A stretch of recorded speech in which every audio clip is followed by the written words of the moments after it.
Yashodanandana Vrajajana Ranjana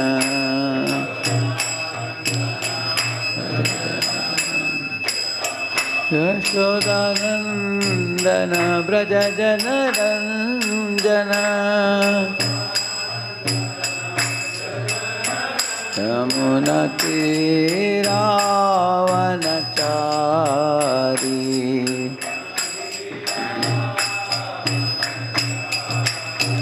Yamuna Tiravanachari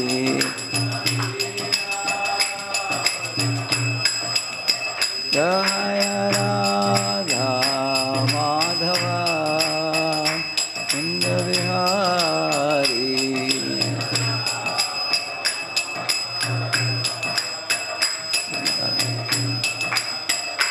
Jaya Gopijana Vallabha Girivaradari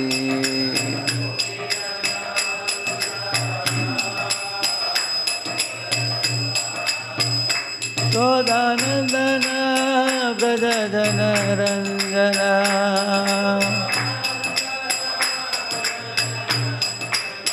Yamuna Tiravanachari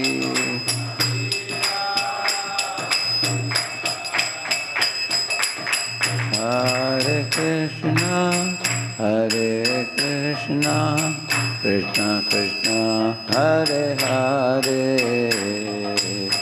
Hare Rama Rama Rama Hare Hare Hare Krishna Krishna Krishna Hare Hare Hare Rama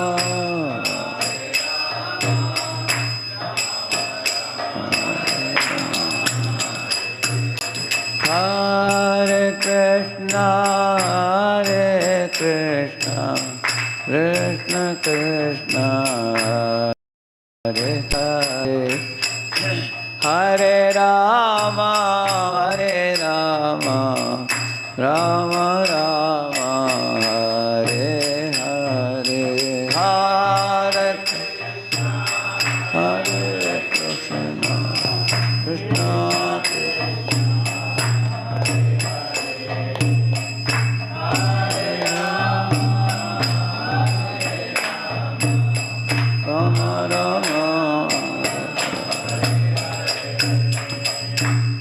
Krishna Hare Krishna Krishna Krishna Hare Hare Hare Rama Rama Rama Hare Hare Hare Krishna Krishna Hare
Madan Mohan ki, Shri Shri Jagannath Baladev Srila Prabhupada ki, Samaveta Gaur Bhakta Vrinda ki, Kaliyuga Pavana Harinama Sankirtana ki, Om Ajnanatimirandasya Jnananjana Shalakaya Chakshuvannilitam Yena Tasmai Shri Gurave Namaha Shri Chaitanya Manobishtam Sthapitam Yena Bhutale Swayam Rupah Kadamakyam Dadati Swapadantikam Vandeham Shri Guruho Shri Yuta Padakamalam Shri Gurun Vaishnavamscha Shri Rupam Sagrajatam Sahagana Raghunathanvitam Tam Sajivam Sadvaitam Savadutam Parjana Sahitam Krishna Chaitanya Devam Shri Radha Krishna Padan Sahagana Lalita Shri Vishakhanvitamscha Nama Om Vishnupadaya Krishna Pristhaya Bhutale Shrimate Bhaktivedanta Swamin Niti Namine Namaste Saraswate Deve Gauravani Pracharine Nirvishesha Shunyavadi Paschatya Deshatarine Namo Mahavadanyaya Krishna Prema Pradayate Krishnaya Krishna Chaitanya Namne Gauratvishe Namaha Vanchakalpatarubhyascha kripa sindubhya evacha Patitanam pavanebhyo vaishnavebhyo namo namaha Jai Sri Krishna Chaitanya Prabhu Nityananda Shri Advaita Gadadhara Shri Vasadi Gaura Bhakta Vrinda Hare Krishna Krishna Krishna Hare Hare Hare Rama, Rama Rama, Hare Hare. Hare Krishna.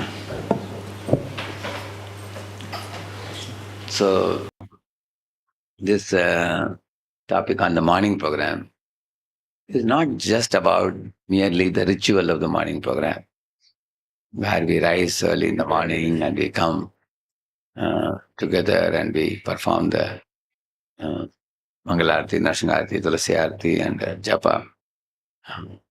The essence behind the ritual is most important.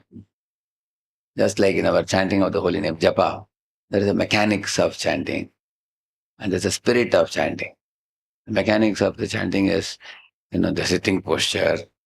You should sit in some sukhasana or padmasana, and you should do a long breathing to calm the mind, and you should do it in Brahma Muhurta time, and you should pronounce clearly, and sometimes we even discuss about how many minutes it should take for one round, whether it should be 7.5 minutes or 6 minutes can we chant, and whether we can walk and chant or not, should we only sit and chant. So these are all about mechanics of chanting. The spirit of chanting is most vital because that talks about, first of all, feeling the role of Lord in our life. How Lord has done so many things for which we can be grateful to Him. Like He has come as a Vedic literatures, He has come as the deities, Archa Vigraha, He has come as the holy name, holy prasad, holy devotees, holy rivers, Divya Desams. In this way, varieties of ways He appears in this world to inspire us and induce us to take to the devotion service and return back to Him. Yesterday we were reading this Garbhasuti prayers that Devatas praying to Krishna in the womb of Devaki. So one of the prayers they are saying that the great acharyas, when they come to this world, they practice the devotional service path themselves. And they also mete out ways by which the conditioned souls can return back to Godhead. And while doing that, sometimes they adopt unique ways by which the living beings can be inspired. For example, Valmiki could not chant Ram Ram, isn't it? So Narada gave him what mantra? Mara Mara he gave him. Correct, no?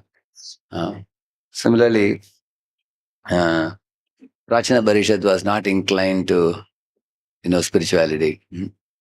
He was more into karma, no, kriya kandeshu nishnatam, it is said. He was more into karma kanda. So then Narada came up with a new strategy for him. You know what was his strategy for him? He told him allegorical story, Paranjanopakya.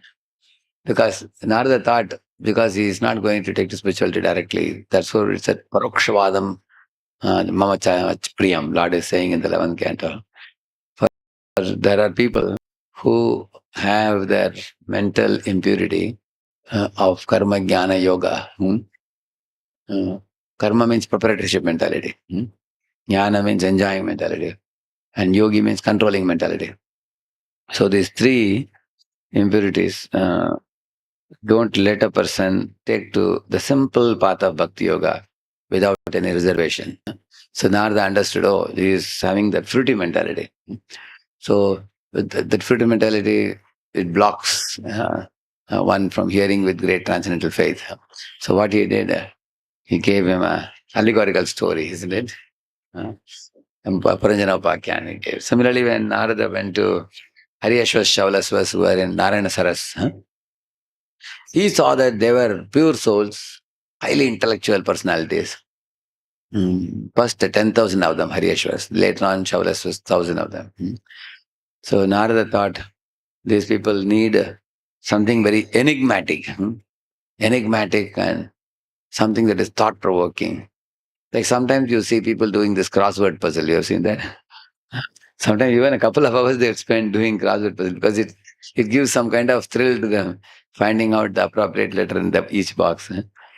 So, or sometimes children, you see them doing this cube, correct? Now, bringing all the colors to one side.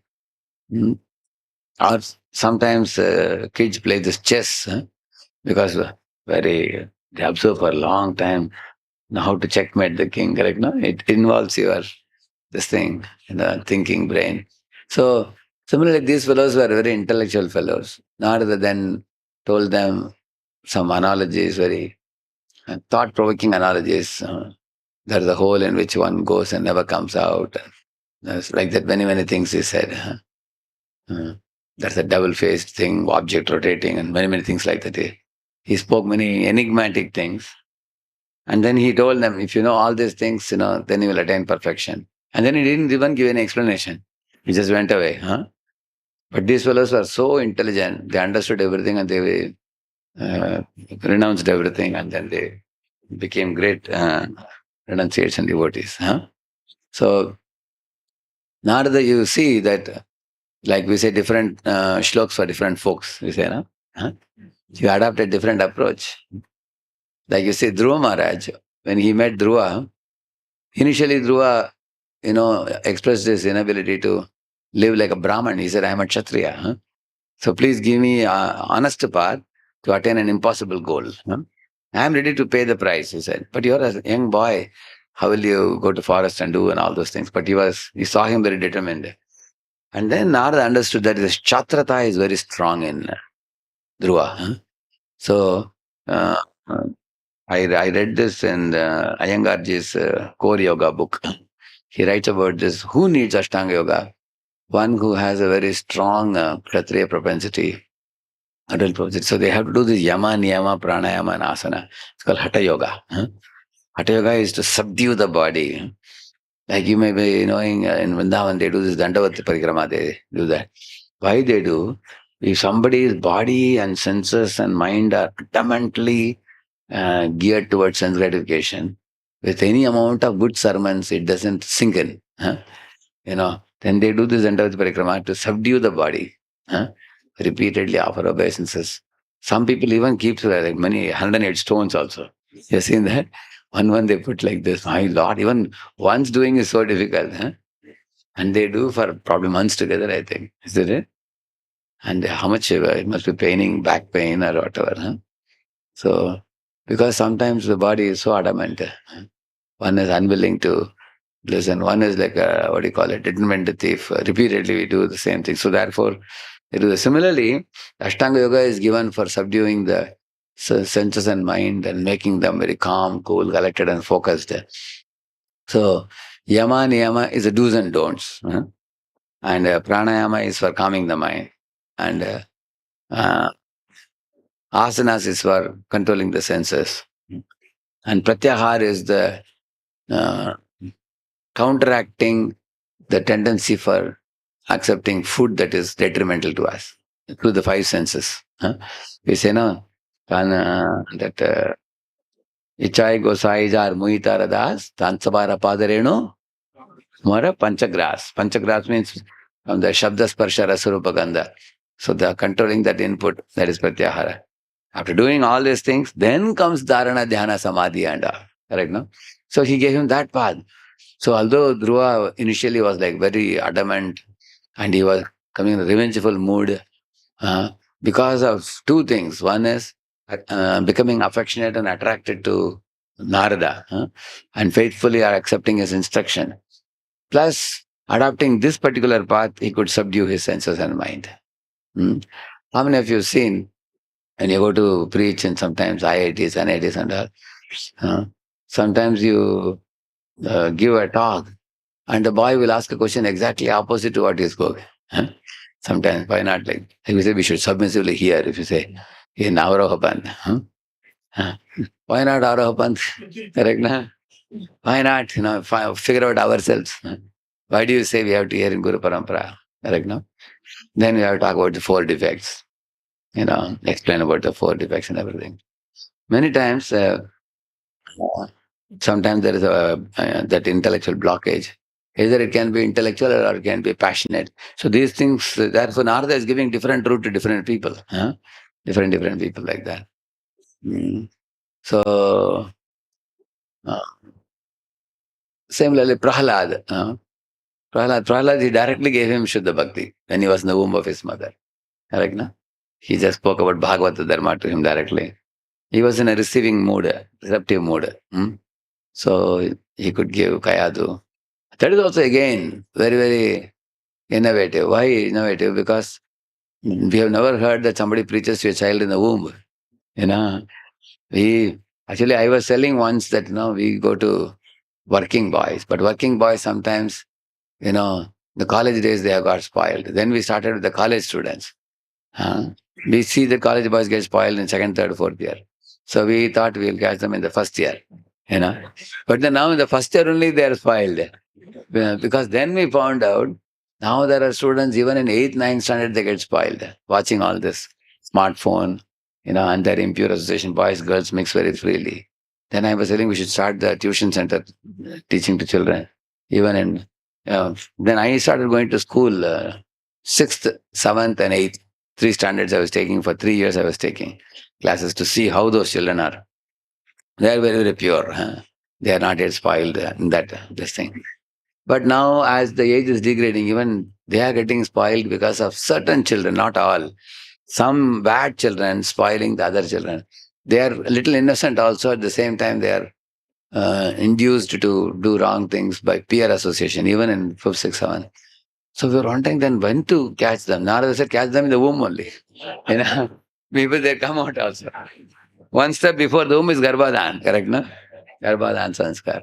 So in this way, you will find Narada adopting different strategies for different people. So, similarly, if you see Srila Prabhupada, he has given ISKCON in certain fashion, he has given, which attracted the young people, initially of the West and then now all over the world also now. So, anybody can say, what is so special about Prabhupada's program that makes Prabhupada's program so attractive? That ISKCON could spread like wildfire all over the world now. Anybody can say? Give the mic to them. Do you have mic available? One more mic. Teaching of Bhagavad Gita and Bhagavatam every single day. Daily, Nityam Bhagavat. Yeah, correct. It's a sandwich program. Morning Bhagavatam, evening Bhagavad Gita. Very good. So, because of Bhagavatam also says that Shruta Sambritaya Achiram. A long time and daily one should hear it. Then only the message sinks. Huh? That's one reason. Okay. What else? Here. The mic you say, it will come in the recording. Yeah.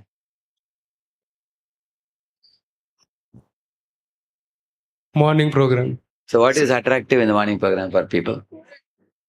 means different people have different attractions. Like who are attracted for deity worship, Mangalarti, and who are in attracted for chanting. Actually, in India, people have a great fascination for watching the deities in the morning hours. Even in Sri Lanka, we can see a lot of people come to watch. In Tirupati also. So Prabhupada instituted deity worship. And in deity worship also, Prabhupada instituted very attractive deity worship. Huh?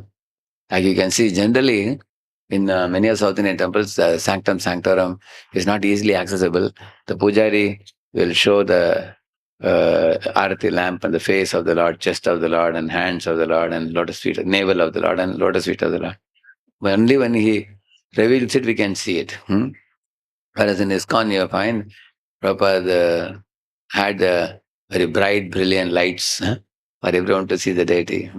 And many temples generally are typical Vedic temples are very small, narrow, this thing. Here in ISKCON, very large halls he made. Similarly, even the traditional deities of Rupa Goswami, Sanatana Goswami, they are all traditional deities, if you see. In ISKCON, the deities are like such a beautiful deities, as if the person is just coming out of the altar. So beautiful. So, like Prabhupada said, while making the deities, Prabhupada said, the deities are made in each place according to the type of the people also. Huh? Like Prabhupada, when he was selling in China, when he was selling in Japan and India also, but which people can relate with the deity very well. So, and Prabhupada gave names also, Londoneshwar, Pariseshwar, correct? Na? Either he gave the names also. People of Paris can relate easily. Oh, he's our Ishwar. Pariseshwar, correct? Na? So, giving names. And Prabhupada was very open-minded and broad. Like, one day one of the Mataji's made one special item and brought to Prabhupada. Prabhupada ate it and said, oh, this is simply wonderful. Huh? And then Prabhupada said, what is this? Then she said, I combined this, that, everything. And henceforth, the name of the item became simply wonderful. He was, and Prabhupada said, Krishna is so wonderful, Radharani is wonderful, the devotional service is wonderful, prasadam is wonderful, like that he was saying. So, it was very open. Similarly, Yamuna Mataji sang that Govinda Madhi Purushantam Bhajami. It's sung in a Western type of tune, but Prabhupada said that she sung with a lot of devotion. And it has come out in a very nice way. So let's play it in all the temples, all over the world. So many of the college boys, girls, when they come for Shringar Darshan, they hear that. They get very charmed by that. They love it. On the other hand, the typical chanting of the mantras during the arati or things like that. We have seen traditional mantras. No, no, no, no, no, no, no. They chant like that. But in ISKCON temples, Prabhupada instituted this type of Govinda Madhi Purusham, and which fascinates even the many educated people, IT people, everybody comes to the temple. Big darshan, bright darshan, and it is very beautifully decorated.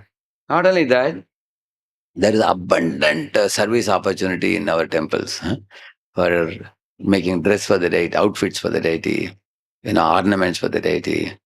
Somebody is Brahmin initiated, they can even dress the deity, decorate the deity, worship the deity. And he gave opportunity for both men and women also. In my travels in America, I am seeing many of the temples Mataji's worship. Many Prabhupada disciples, ladies, are very faithfully, dedicated to cooking for the deities, worshipping and preaching. And there is one Daivi Shakti Mataji in Vrindavan, you know that? She's the one who brought two big sannyasis into the movement. Like she was distributing books, one boy came. She gave him so many books just to start the practical up to this. And the boy said, if you're giving so many books, then how will I pay you money? My money is in my purse. She said, that you don't worry, I'll take it, she said. She took it and took the money and put the purse back. This boy went back and read the books and became devotee. It's all Chandramani Swami Maharaj. Similarly, another Maharaj, Devamrit Swami, he also got books from her. He became devotee. So, in this way, there are powerful lady disciples like our Jadurani Mataji also is an artist, same time very powerful distributor also, book distributor. So this is another uniqueness in our ISKCON society. He instituted innumerable services like festivals also, like Rath Yatra, Damodar festival, Janmashtami festival, Ramanami festival. So, and also not only festivals, Dham Yatras also. Going to Mashida Mayapur, going to Vrindavan. See, just think about the vastness of our movement. How much variety he has given. But I remember when we were small kids, when we would go to typical South Indian temples, there is one Brahman there. He worships the deity with certain mantras, about which you have a little knowledge. We only knew Vishnu Sahasranam chanting. Right now, sometimes we would sit in 2 rows and chant Vishnu Sahasranam. But he would chant many other mantras. Generally, we consider them very learned people, great Brahmins. And he will come and give you Chakra Pongal and Vend Pongal. 2 golas, correct? Na? Everybody, you can get that if you go to temple and then take it and then go circumambulate 3 times and go home. And when you go to temple, there is a custom that you have to sit in the temple for some time. So you sit for a while in that nice ambience and then go back. That's all. Occasionally, once in a year, there will be Ramayana Katha for 1 week or 10 days. Occasionally. Otherwise, we will go to movies only. Generally, you want some entertainment, you go to movie or you go to see the giant wheel. Sometimes you go to, play in the park and things like that. It's not that a spiritual program is a very regular program. Every month, it's true. Every day is busy, 30 days. But otherwise, other times of the year, the things are optional. Whereas here you'll find Prabhupada instituted. As Prabhuji was telling, it's instituted. Daily you chant how many rounds? 10 rounds. And all ISKCON devotees worldwide, Prabhupada says they wake up by what time? 4 a.m. One purport he writes that. They wake up by 4 a.m. He said. And then not only during Marhari month, but throughout the year. Correct, no? And then they have to also take a bath. And every day they should wear a fresh dress. One should not repeat the old dress. One should wash and wear fresh clothes. Come and then wear like 12 parts of the body. Everybody, the training is like that. Systematically, he made all these things. And then perform these aratis and the Mangalarati for the Guru Ashtakam. And then Nashingarati for protection and purification. Tulasi Arati for entrance into Raga Bhakti.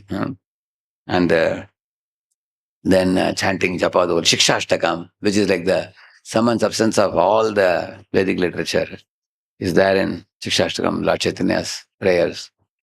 And then reminding ourselves of the 10 offenses not to be committed. And then entering into japa, which is like the heart of the morning program. All the aratis and everything prepares our mind to enter into the proper spirit of mood of supplication, surrender, submissiveness, chant the holy name. So, in case any day you have limited time in the morning due to some reason, then you should do chanting first. Chanting is the number 1 priority. Then after you have done the chanting, then you can perform the aratis. Otherwise, if you do all the aratis and there is no time left for chanting, not very helpful. Chanting is a must. And then in the same manner, the reading of Srimad Bhagavatam daily is a must also. So if you have done chanting and aratis at home, then while going in the bus or train or car, you can also hear or read Bhagavatam. Correct, no? So in this way, these 3 things, japa, hearing the holy name, hearing the holy fame, and the aratis. These things he instituted for everybody. Even in ISKCON, many children also do this in their homes with parents also. Correct, no? So this is actually the strength of our movement, or we can say the foundation of our spiritual life. Anybody who does this, just yesterday I had a meeting with one devotee. His name is Shyam Hari Prabhu, who is spiritual master is Gopal Krishna Goswami Maharaj. So Maharaj told him to go to Bits Pilani. So it's very difficult route. There's no easy train or anything.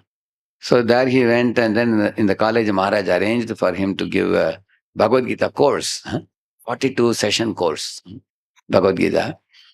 So per week, 3 classes, each class like 50 minutes, like the 3 classes. So in the beginning, he started in college, also accepted it. And then in the beginning, there were like 3 or 5 or 10 students used to join. The beginning. But he was very persistent because Guru has told him instruction, he was doing it. And then over a period of time, now there are 300, 400 students registered now. So big it has become now. They're doing it in 2 batches. They're doing 200, 200. They're doing in 2 batches in the college. So after the 42 sessions, those who are seriously inclined, he invites them to his house. He's married also. He has his wife and family just close to college. They come and he has a very simple program. What is it? Morning, that program starts at 4 a.m. He gets up at 3 and gets ready by 4, and then 4 o'clock they have this Mangalarti, Narsingharti, Tulsiarti, and Japa, and 45 minutes class. About 40 to 60 people come in the morning. On other days, examination time and all, about 25, 30 come. So in this way, this is the morning program, and people go back to college and everything. Then evening program they have starting at 6. And come back, then Tulasi Arati, Narsing Arati, then Bhagavad Gita class in the evening. And this he has been doing last 20 years, steadily. On daytime, he says, when I get extra time, I chant extra rounds. He's also now having a job there, So a very cool job it is, like 5, 6 hours job. Then he chants some extra rounds he was selling. Yearly, he conducts a couple of camps. He does it in, he was selling that in South, what is the place?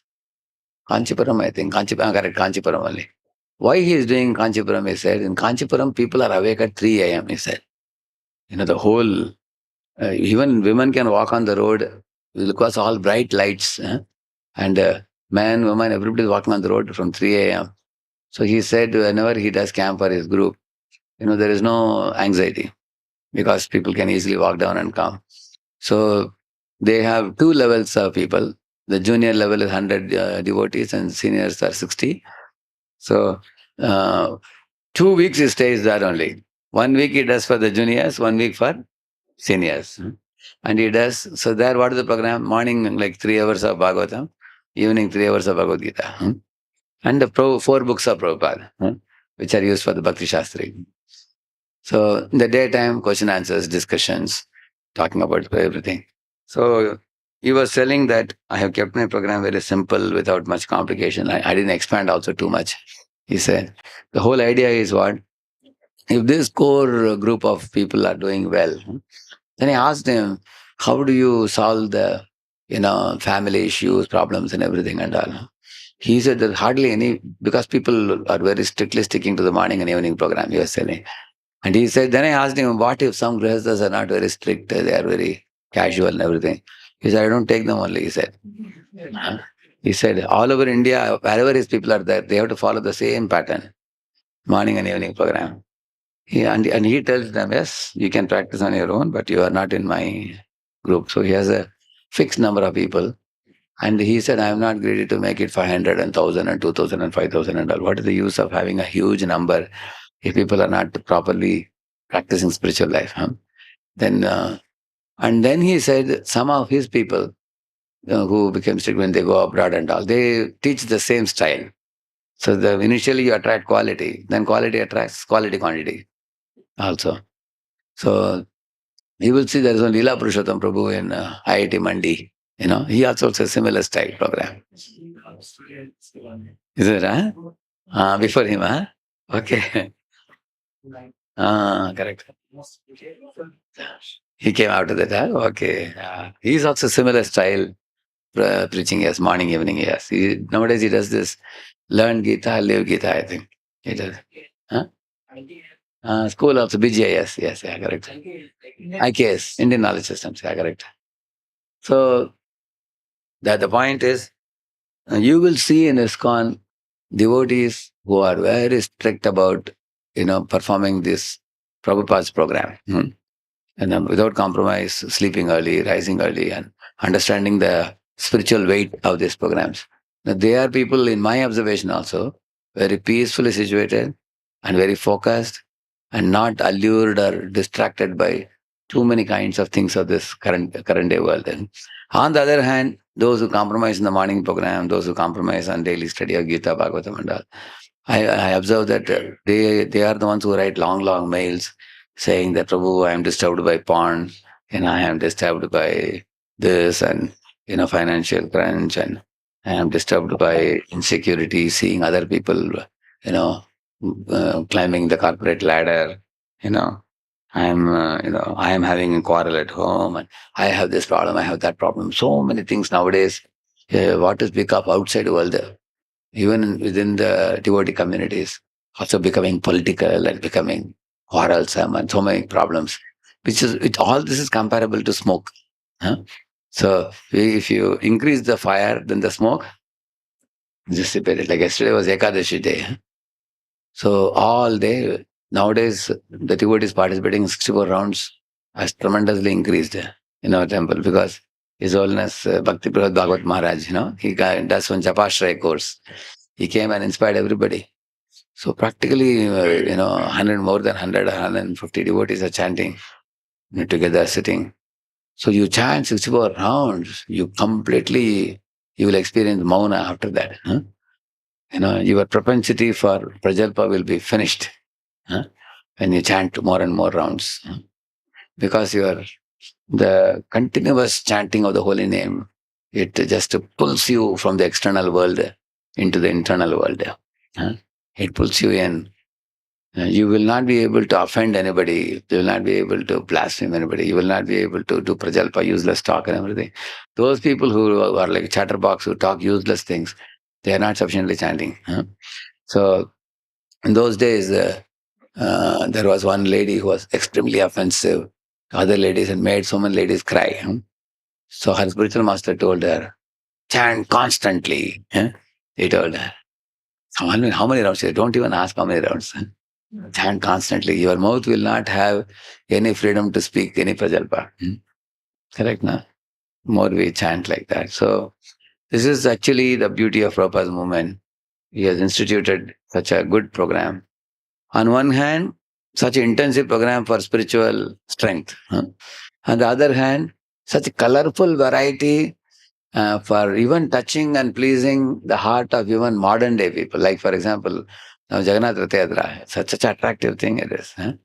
Many people like to bring their wife, children, family, to pull the Rath. And just by touching the rope and then pulling the Rath, you get immense benefit by that. Darshan of the Lord in the street. And like one Mataji is a very old lady, and she has some arthritis problem and back pain problem. She was crying, I can't go to Rath Yatra. But at home, she made some prasad and packeted the prasad and sent it for distribution. Everybody can participate, isn't it? Somebody is dressing Jagannath, somebody is doing Bharatanatyam dance, somebody is doing a drama, somebody is decorating the chariot and the lordships. Somebody is advertising and going house to house, inviting people. Correct, no? So Prabhupada, this is a real intelligence of Prabhupada, that he instituted such festival. This is not the only festival. This is one of the festivals. Correct, no? Similarly, Damodar festival. So the festivals, varieties of all year-long festivals, and dham yatras, so many different dhams of India. Prabhupada said the dham should be beautified and cleansed and made very attractive for the visitors. At that time, Prabhupada was telling in his time, the dhams were all very neglected. And Prabhupada said the politicians are very crooked. They are spoiling the dhams so that people will develop more interest in economic development. And they won't be interested in going to dhams. They were keeping dhams like dumping grounds for garbage. But now, our current times are very good, because they call it as what do you call it? Punaruddhara, that they make renovations and all in the dham. Like Yamuna is cleansed now, Ganga is clean now, and like Ayodhya recently a big temple was built, So there is a lot of welcome in the dham also. A lot of people are coming nowadays, even to our temples also, ISKCON temples also. No matter how big temple you make, it gets filled up with devotees. People are coming nowadays.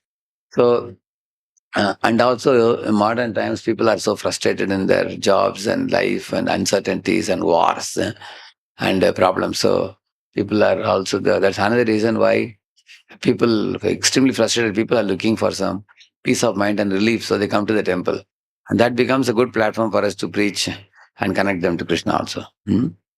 So in this way, there are many reasons. That again, the same point I am bringing. Like Narada very innovatively brought many ideas for preaching to different people, different shloks for different folks. Similarly, Prabhupada also. He made many things. See, there is tradition and there is innovation. While going for innovation, one should not compromise on tradition. One should be careful. For example, say I am in a road like this and lot of cars ahead of me. And nowadays you can see in your smartphone also, you know, how far the jam is, correct, no? You know, and is there a possibility? Is there an accident or something? Why there is a traffic jam? What is supposed to do? So sometimes a smart driver, what he does, whether it takes one diversion, and then he goes like this, and then he comes out, and then connects to the road, and then now he can go very fast. He has escaped the traffic jam. Similarly, there were certain things creating traffic jam in the path of propagating religion, propagating spirituality. For example, in India, many panditas, they are very deeply learned and everything. They were either sitting in temples or they were sitting at homes and they were relishing the, you know, Sanskrit literature. And the modern day scientists went on inventing many gadgets and many kinds of things for the enjoyment of the public, promising them happiness. And in this way, the mass of people are getting cheated by the titillation of, you know, uh, electronic items and many different goods provided by the modern day scientific inventions and everything. Correct, no? One thing Faraday invented electricity. Like this, you can have 2,000 applications, correct, no? From that, you can have so many. So in this way, ladies felt, oh, it's very nice. Now we have grinder, mixer, everything. I can do that very easily without having to do any hard work. So then people started respecting science more and more. Science and technology and medicine development, and even the illiterate people who don't know much about science, even they started adoring science and its applications, isn't it? And there is a big gap between, all the acharyas commentaries in Sanskrit and, Indian literature. People even started asking whether Ramayana is a real history or it's a story. People started suspecting because of Max Miller and such kinds of fellows. So the religion was almost at the verge of getting an extinction. It was such a great risk because of the big gap. And Prabhupada actually found out that this big gap can be easily circumvented. So, therefore, the way he presented the ISKCON society, he could, like for example, the Sanskrit commentaries of Acharyas, he gathered them in such a manner that it is, in a way, understandable and relatable to the modern man, and giving it in English. That's one of the masterpiece work of Prabhupada's Bhagavatam. First English Bhagavatam that Prabhupada published. And another thing, not just the knowledge alone, because many organizations are also publishing books. If you see Ramakrishna Mission, for example, they may have like 400 or 500 books for children, for youth, and also not only Vivekananda and Ramakrishna. After that, many other Swamis are also publishing. So there are a lot of books are available. But then when it comes to practical application, if the philosophy is very dry and philosophy talks very, uh, things like, anirvachaniya, this kind of things you talk. Many people say that philosophy is very enigmatic, very nice, but they don't apply anything. People just go on with their own regular life. But Prabhupada made bhakti, a household thing. In every household, you can have a mini ISKCON at your home only. The reason why I told you Shamari Prabhu's example, in that place there is no temple there. This one family, he and his wife are sitting there near the college, and then they made this kind of activities going on. So you can make a home into a temple where there are no temples. and then you can put up festival celebrations. If you see Gulf, in Gulf, all the preaching that happened, if you see, it's all happening at home, correct? No? And you can't have a temple, only on Fridays they can gather. And then earlier there was Prem Padmini Mataji, and then later on Sri Vallabh Prabhu, correct? No? And after that, many others also after that. Many others. Any sincere couple they picked up, they started preaching. And then in this way, many, like, Sharjah became Shamadesh, and Dubai became Damodar Desh, correct? Na? Like that, different places. They were all spiritualized by devotees going and staying and developing those places there. So now, any place you see, one couple goes there, and then they faithfully practice. And you ask all the people how you all became devotees, they will say that one couple has charmed them, attracted them. Here also in Singapore city, Madhav Gopinath Pandit's good wife. When they came in the early days, there were 5 people, 10 people. But over the years, it built, it grew up very much. And things are picked up over a period of time. A lot of nice things are happening here. Rampalli came. And then in the same manner, many other preaching centers, opportunities are coming for all of you to expand.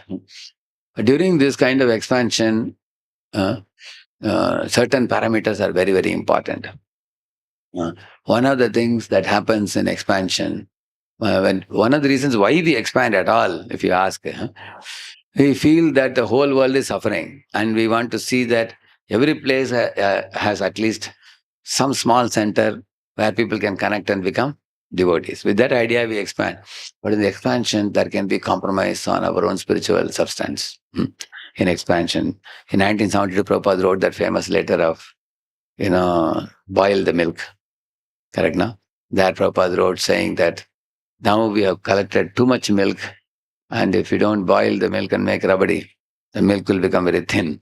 If you keep on adding water, more and more water to that, milk will be no more milk. And that is said. So when we are expanding to many places, then we send leaders out. You go here, you go there, you do this, you do that. Everybody goes out very enthusiastically, and they get into, preaching and expanding and establishing. At that time, most important thing is to gather the leaders back again and make sure that they all are performing. Like you created a model, and that model should be replicated in many places. But in replication, there can be some compromises will be made. Somebody may not stick to the morning program. They may be sleeping very late at night and not come for the morning. Somebody may be chanting some rounds next day instead of completing the rounds on the same day. Or somebody is more into follow-up than studying the scriptures properly. Somebody is not so much deeply convinced about the spiritual substance, but they are more enthusiastic for outgoing and impressing people. Many other, these are all the problems. So this is one of the things when we are expanding, dilution of the spiritual substance. That causes eventually stunting of the growth can happen. That's one thing. Another thing that happens in the community is when we grow, every community has its ego also. We are doing things very wonderfully. And then there is a tendency to compare ourselves with other communities also. See, they don't know this and we know this. They are not doing it, we are doing it. One is the false pride. That's one big enemy. It's like a pinch of poison in milk, which is very dangerous. Another thing is the internal quarrels. It's called communal discord. Communal discord means, this Trinavarta pastime. When Krishna wanted to see the beauty of Vrindavan and all the people doing services, so he made himself light so Trinavarta can lift him up, correct? No? So he saw from the top. At that time, what happened that, like that the whirlwind, it created a dust storm. So all the gopis got, dust particles in their eyes. And they were all screaming, where is Krishna? Where is Krishna? Where is Krishna? They could not find Krishna. Plus, they were all scolding Yashoda also. Yashoda, how did you leave Krishna alone and go to the kitchen? Somebody said, that is all right. Yashoda went to the kitchen. But what about you? You could have picked up the child. Why did you guys see the child and not take care of Krishna? Everybody was asking everybody else, why you left Krishna alone? So they could not see each other. They were all asking one another why you did like this. And they were feeling pain in the eyes also. And in this, having lost Krishna, they were all crying also. Until that, then Krishna saw that all are in anxiety, I'll come down. Then he came down. Correct now? And once Krishna came, everything became all right. So this is called as communal discord. Communal discord means what? Sometimes because of some compromises, Krishna goes out of a community. Then what happens? What uh, causes that, people are getting into a blame game. Sometimes subordinates blame the leader. Sometimes leader blames the subordinates. Or subordinates amongst them, they blame each other. He did this or she did this. He doesn't understand, she doesn't understand. Things like that. And also the relationships becoming strained due to organization of festivals and mass programs where people have different opinions on how things should be done and misunderstandings can accrue. So internal clashes leading to hardening of hearts due to disrespect for one another. Correct, no? So this is in every community will go through this. Therefore, we say first you form a community, then there is storm. Yeah. And then there is norms. Again, you make norms. There's a norm, storm, form, like that. There are 4 stages in every community. After that, all devotees understand that some problem has happened now. What do we do? Okay, now let us not expand too fastly. Let us go a bit slowly and then let us first. Then many times when I go to different communities, they say, Prabhu, please give a lecture on loving relationships. Many places they will say. And then other communities, they will tell, Prabhu, please give a lecture on work-life balance. Like spiritual life, material life, how do we balance it? This is another famous topic when we travel. Then people also told me, please give a lecture on Vaishnava Aparat, Vaishnava Seva. That's another famous topic. So, in this way, again, we pick up ourselves, gather ourselves, and try to make our spiritual life more proper. And then devotees develop respect for each other, and they come together doing Shravanam, Kirtanam, and then stabilizing themselves more before expanding, chant more rounds, hear more, strengthen your inner core of your spiritual life. Returning back to the Prabhupada's program, sandwich program. Then after that, again, you increase your strength to expand properly. So therefore, in our expansion, some people have a tendency to too much go for paropakar. Others have a tendency to do too much, do janma sarthakuri. One is in this side of the pendulum, one is that side. And both will criticize one another. You will see that. One who is doing too much paropakar, he will say, this will become Bhajananandi. Simply doing bhajan morning, evening. Is this what Prabhupada wanted? Prabhupada said, deliver the whole world. And then these other fellows will say that in the name of paropakar, he has no substance. Look at his life. We are doing this and they are not doing that. And so the answer is very simple. We have to go for a balance between the two. And so here you can see the notes here. You can read it to one of you. Have the mic. It begins with rising early for Mangalarti. It may seem difficult at first. Because Mangalarti occurs very early in the morning, one may prefer to sleep. But this is one of the simple austerities we must perform in this age, when most of the austerities performed in previous ages are no longer possible. Lord Chaitanya Mahaprabhu has given lenient directions for spiritual life in this age, but candidates for Krishna consciousness must be determined to follow whatever he and his representative have asked us to do. He's saying Tatrarpita Niyamita Smaranayana Kala. That's what he's calling the lenient directions. So one time His Holiness Jayadutta Maharaj was telling, there are no hard and fast rules for chanting the holy name. And then he was telling that, but there are soft and slow rules. You have to follow also. There is no hard and fast rule. That's what he's saying. Although Mahaprabhu has given lenient, that doesn't mean that you can take it very cheaply. Like, for example, 16 rounds we must chant. There is no compromise on that. And we have to make an effort to chant attentively and avoid the offenses and all that. That's why he says that we should be determined to follow whatever they have given. See, it's Lord's kindness that he is lenient, but we should not take undue advantage. Like children also sometimes in a school, teacher says that, so all of you children, now the last half an hour I thought I will not take the class. Instead, I'll give you some time for you to do your homework. Huh? So you all can do the homework in next half an hour. Finish your homework and then you can go home.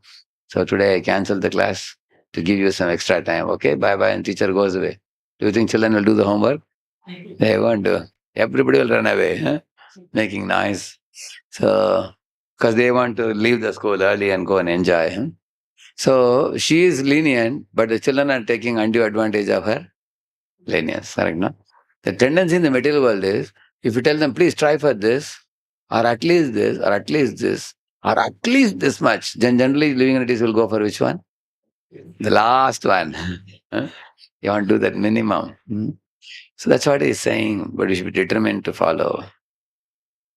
We should not abuse the kindness of the Lord. Hmm? Go ahead, compare. Compared to the austerities of previous yogis and devotees, our austerities are insignificant. But if we neglect our simple required duties, then we cannot be successful in the most important mission of our human life. Yeah, even if you see in Maharashtra, this Varkari Sampradaya people, whole night on Ekadashi days they'll be singing. And Ekadashi days they completely fast also. They don't drink a drop of water. And whole day they sing katha. It's a mixture of like katha kalakshep kind of thing. They sing very sweetly. In the night when we would be sleeping, we can hear them singing. Group of Vaishnavas coming together. And it's not only here, all across the country you will see that. Different places on holy days, auspicious days. So people have, and I remember still in our home in the Vijayadashmi time, 10 days, the pujas would happen. It will go for hours together. He will start somewhat like, sometimes he would start at like 3:30 in the afternoon. It will go till 8:30 or so, the evening time. The morning also again, another 3-4 hours. We were small kids, parents would tell us to just sit and watch. So much Laksharchana and so much of arrangement, so much of yajna and everything. And like you have seen this typical Vedic yajna, you require a lot of patience, correct? Na? You've seen that, isn't it? First of all, making the arrangement, and then the Navagraha thing they arrange. Arrangement itself is very time consuming. And after that, the chant also goes for a very long time. Nothing like, you wind up and push off. It's nothing like that. For my father, I did this thing now, 13-day thing. So one of the days, I think last toward the end, so I asked them, because I had some appointments that day. I asked him, how long will it take? And the Pujari was telling, that you don't have to ask. You can sit as much as you can. Huh? Because this is going to take 5 to 6 hours. Huh? Total thing it will take. So that is why those people are so patient also. They are very patient, very tolerant, very mature. And they, because most of the Vedic procedure is like that only. Huh? But now, in this day and age, everybody is in a mood of how I can finish and push off quickly. Of course, in our daily practice, some people, what they do in some home, Mangalarti, they sing together only. There is no lead singer and follow singer in some homes. Some of them, they have this Swarup Damodar Prabhu's recording, they just play it. So the song is going on. Along with that, they finish Arati and quickly they finish off. But chanting, you cannot do that. Chanting, yeah. Everybody has to chant individually, correct now? You can't, somebody else cannot chant for you. You can't tell the wife, you are anyway a housewife, you chant for me. I'm going for job. You can't do that. People know that even if you don't do the aratis, it's not considered a very serious deviation or something. But chanting, you cannot escape. The 2 hours, that's what he's saying, we must be determined to follow. Even those who don't do Mangala Arti, they do the Gaur Arti in the evening. Hmm? One is the morning Arti, at least evening Arti one should do. Go ahead. So studying Dhruvas and Prithu's austerities, they're very serious austerities. Very similar. Prithu and Dhruva, if you see 423, 4, it's very, I'll just show you that. You can have a look.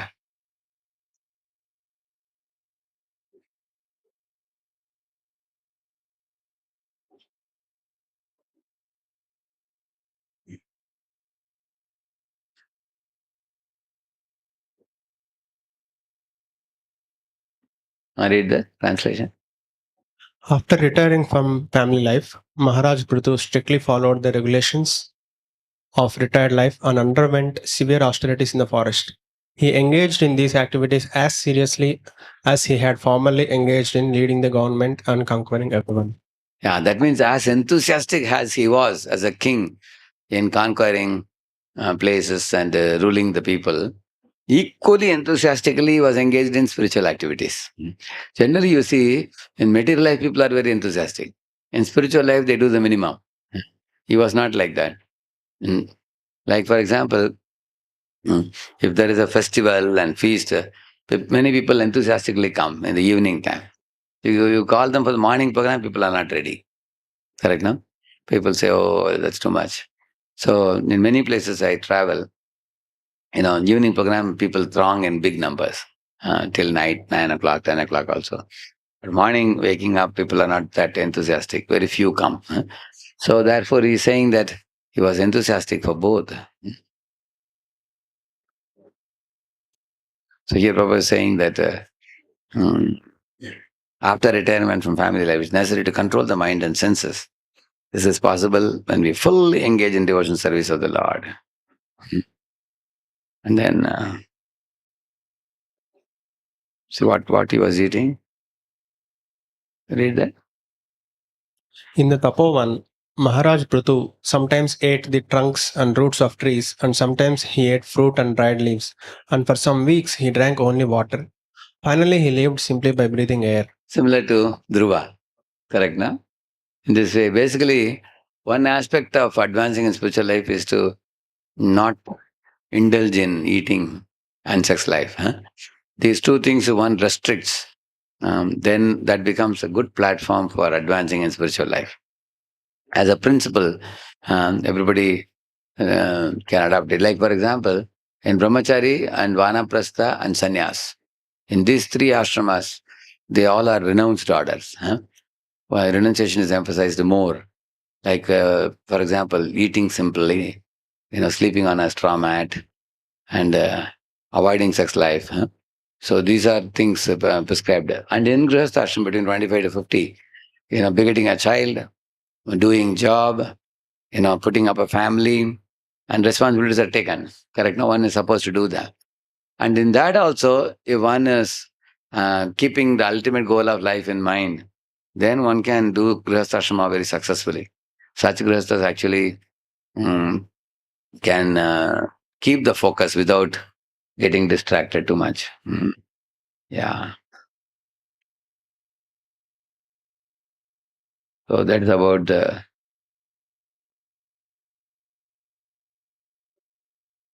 Prabhupada saying living in the forest is goodness, but living in a temple is Vaikuntha. So one can make home into Vaikuntha.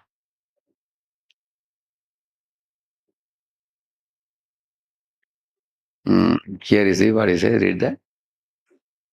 Following the principles of forest living and the footsteps of the great sages and munis, Prithu Maharaj accepted 5 kinds of heating processes during the summer season, exposed himself to torrents of rain in the rainy season, and in the winter stood in water up to his neck.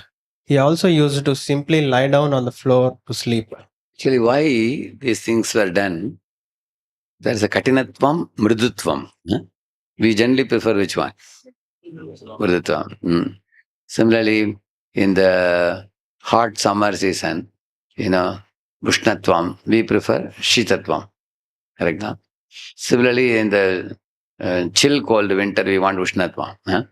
So these dualities, if you see, what these people do, this kind of austerity performers, if in summer season you put a circle of fire around you and sun at the top, then what are you trying to do? You are negating pleasure. Correct, no? Negating the pleasure of having cold, this thing. Similarly, you lie on a straw mat, lie on a big gaddi. That's a big difference. Gaddi is very comfortable.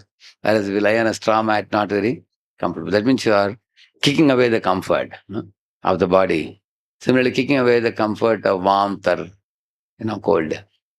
So by doing this, what happens? There is a reason for this, why they do what they do. In this world, the sukham comes accompanied with dukham. Man comes accompanied with Man. You will see that. Shita comes accompanied with Krishna. You will see that. But if you reject one, then both of them go away. That is a technique of rejecting duality. That's the purpose of doing this. So even as devotees also, if you simplify your life by accepting simple food, simple sleeping facility, and you negate the pleasures, then you will see that along with pleasure, pain also will go away because they are like twins. They come together. But in Krishna consciousness, our method is different. And like these people, what we do is we don't accept any pleasure. We only accept sanctified pleasures. For example, one day, you'll be given a feast plate of prasad. Another day, you are told to fast. You follow both. But both we do for Krishna's sake. Yeah. In this way, because these people are rejecting material pain or material pleasure, we don't have to reject anything. We accept only after Krishna eats only I will eat. That is austerity I will do. For example, one day the offering comes late. I don't mind waiting till Krishna will give me the prasad. Otherwise, like one of our boys, 3 days he was traveling. He was surviving only on fruits. I told him, hey, come on. You are a young boy, you need chapati, sabji and everything. How will you survive? He said, Roach, I cannot touch any food outside. Yeah. Then I told him, now you learn cooking then. If you cannot eat outside, wherever you go, you should cook and take. Then you learn cooking after that. So that is austerity for a devotee. Eating only what Krishna has eaten, accepting only what Krishna has allowed. That is our austerity. Titikshurya yata bhagdanta urdvareta jitanilaha ariradeshu krishnam acharattava uttamam. Translation. Maharaja Prithu underwent all these severe austerities in order to control his words and his senses, to refrain from discharging his semen, and to control the life air within his body. All this he did for the satisfaction of Krishna. He had no other purpose. Like I told you in the beginning, our words and senses become controlled by austerities. But the austerities have another problem. They increase false pride. Like you have seen Vishwamitra becoming more proud and getting into trouble. So one should know that the austerities should be performed for Krishna's pleasure. That's what is said in third line. Ari Radha Yeshu Krishnam Acharattavotam. He did all this for Krishna's pleasure. Goswamis also slept under different trees every day. Not even the same tree, because they thought he will become attached to a tree. Like Prabhupada said in America once, he saw some bird droppings under a tree. Prabhupada said, what does this mean? And some devotee said, Prabhupada, this is bird dropping. What do you learn from it? They said, we don't know. Prabhupada said, that means the birds have become attached to this tree. They are living here, they are eating, they are sleeping, and they are passing stool. Because they become attached to this tree. But Goswamis were not attached to even one tree also. Every day they slept under different trees. And what did they eat? They ate some chickpeas and some wheat flour. Very simple. Bhati and things like that. They kept their eating program simple. They kept their accommodation program simple. And Krishna, Kirtana, Gana, Nartana, Parau, Premamritambo Nidhi. They were always chanting and dancing Krishna's names and then studying the scriptures like that. So in this way, by performing these austerities, one can control the words and senses. We control the words by increasing our japa. And we control the senses by austerity. By this, one can avoid the discharge of semen downwards. And in this way, he did for Krishna's pleasure, all these things. This is a very important part of this purport. Somebody can read this one. There are many fools. There are many fools who claim that worship of Krishna began only about 5,000 years ago, after the appearance of Lord Krishna in India, but this is not a fact. Prithu Maharaj worshipped Krishna millions of years ago, for Prithu happened to be a descendant of the family of Maharaja Dhruva, who reigned for 36,000 years during the Satya Yuga age. Unless his total lifespan was 100,000 years, how could Dhruva Maharaj reign over the world for 36,000 years? The point is that Krishna worship existed at the beginning of creation and has continued to exist throughout Satya Yuga, Treta Yuga, Dwapara Yuga, and now it is continuing in Kali Yuga. As stated in Bhagavad Gita, Krishna appears not only in this millennium of Brahma's life, but in every millennium.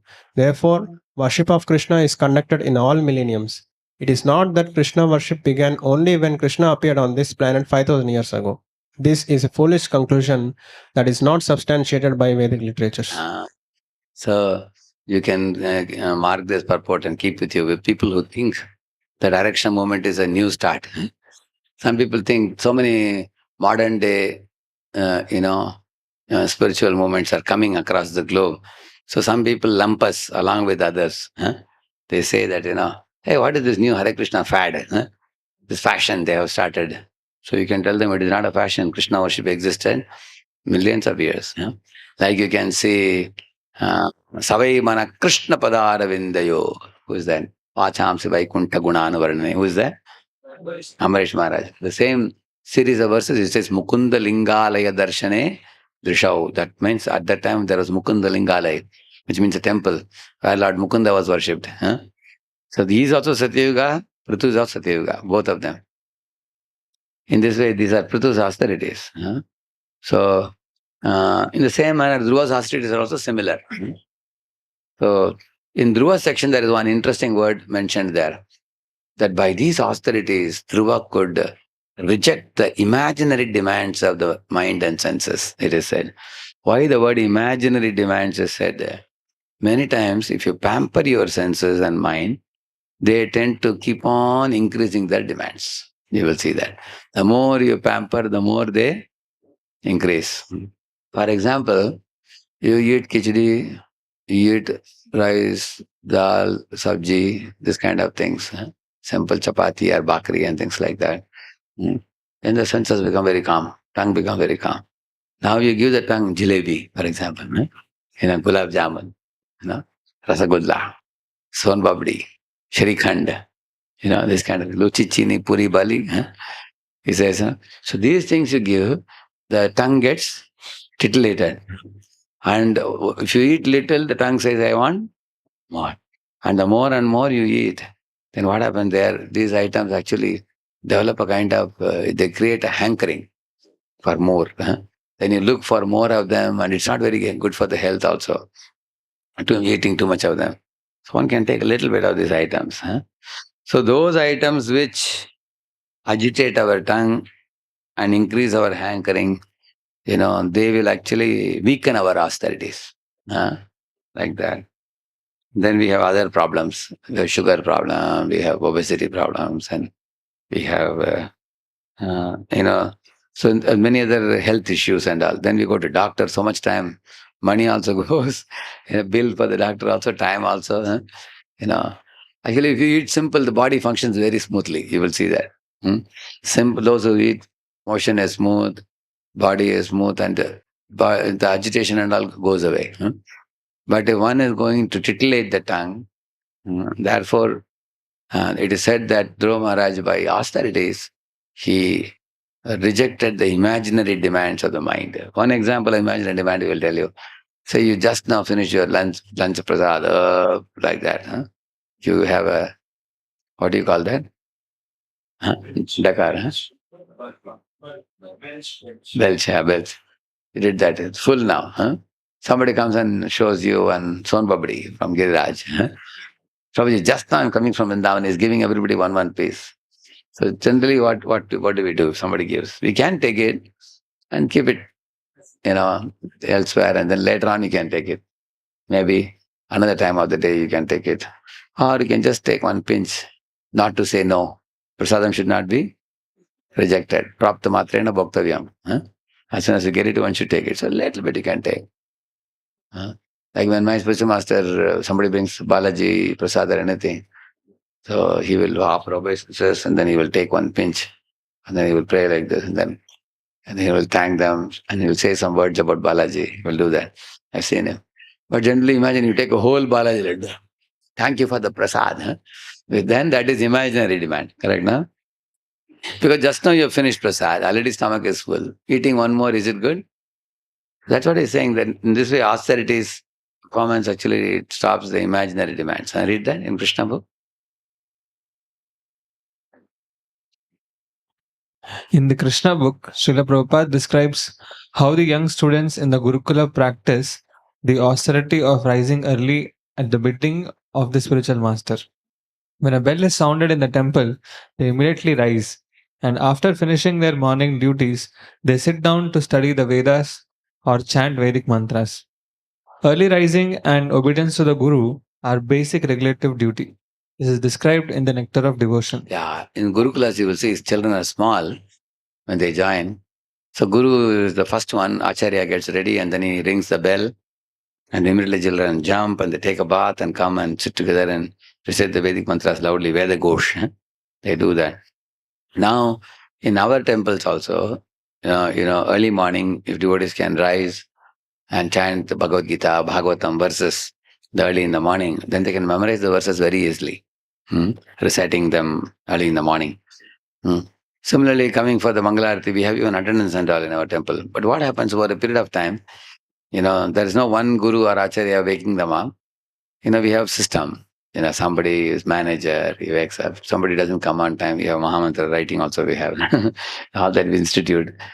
But eventually what happens, people forget this spiritual principle that Vaidhi sadhana bhakti is done under the order of guru and motivated by the injunctions of the scriptures. These two things.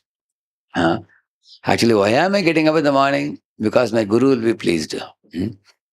And the Shastras also say that this is actually pure sacrifice for the Lord, getting up in the morning. I sacrifice my sleep for the sake of glorifying the Lord. So it may be a little difficult in the morning to rise and to come every day, but I should do it because Guru has ordered me to do it. So this is what I was telling you. When you have people whom we are preaching to, the number is a manageable number, then they will obey what you say.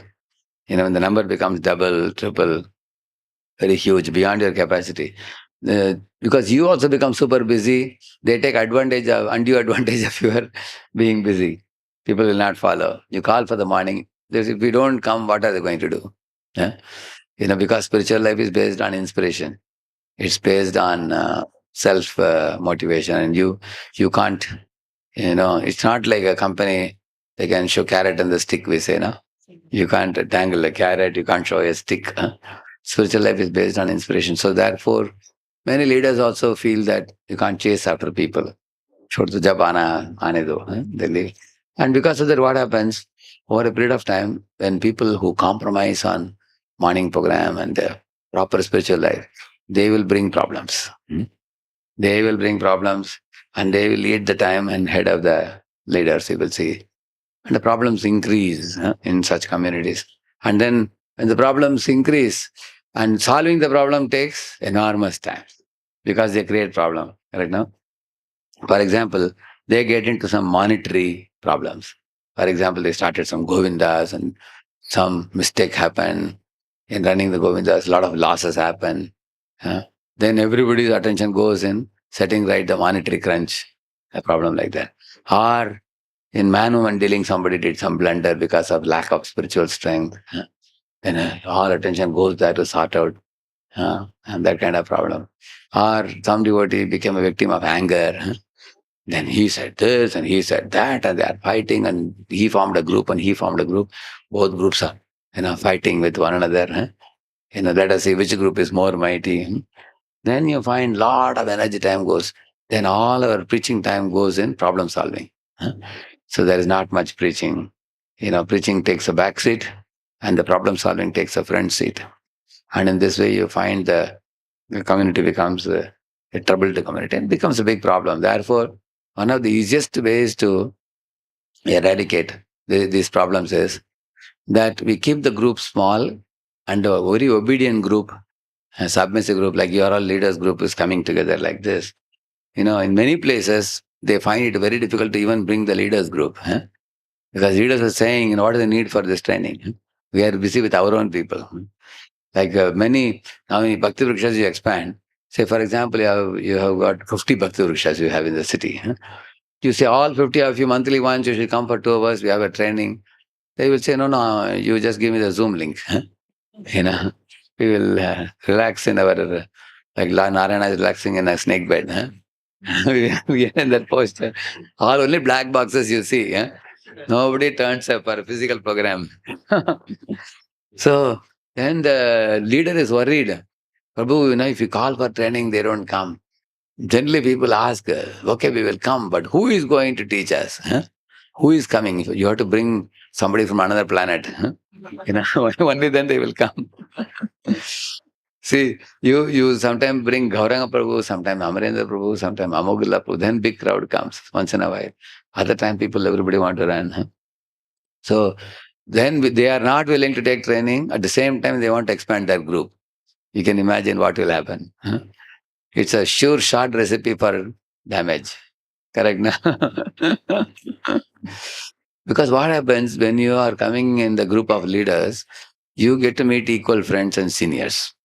There our mind can cultivate submissiveness, friendliness, submissiveness, and then humility, and learning happens in such a group. But if you are only in a junior group, everybody is catching your feet and pulling you down. Yeah, junior. Prabhu, you are a Shuddha Bhakti, you are a pure devotee, everybody. Whereas when you come in the association of equals and senior, then they will catch your tuft and pull you up. Correct, na? So, therefore, there should be a pulling up program also. Otherwise, everything will be pulling down program only. Correct, na? That is why. So, here he says that the Acharya gets up in the morning and he wakes up everybody. Everybody should agree to come, understanding the need for spiritual advancement. And if you don't understand this, simply expanding, preaching, it's like increasing one's own name, fame, and everything. Like there was one devotee who started a YouTube channel and putting shorts, So he would make shorts and put, and initially it was going 500,000 and all, and eventually 10,000, 20,000 people started watching because he makes very good shots, very quality, thrilling shots and all he takes and puts. Now he got like, what do you call it, infatuated by that. Oh, even my shots I am putting just in 1 minute or 2 minutes and 30,000 people, 40,000 people watch. Then he started spending a lot of time in preparing those shots. Correct. Now take one small content. The content is only 2 minutes, but he puts 15, 20 hours to make it very attractive. Go to some natural scenic place and take video there, take video here, preparing quality videos. Then, he sleeps at 11 o'clock or 12 o'clock night because he has to prepare quality shots and put. And also, people who appreciate, they tell him, Prabhuji, what is this? Weekly only 2 or 3 you are giving. Daily we want. Okay, daily work hard, even more. So he is like a performer and all the audience is applauding. He gets into a performer applause mode, we call it. He want to show he's a devotee, he shows performance. And all the people are applauding. He gets into that mode. Then where is spirituality there? Content what he's giving is very chota content. Content is not a very great thing. That also is borrowed from here and there. Yeah. And then little content he gives, but it's show off, mostly show off. Correct, no?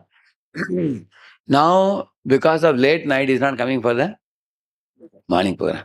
And devotees are saying, hey Prabhu, you are not coming for the morning. But he says, what to do, my audience? They are demanding me like this.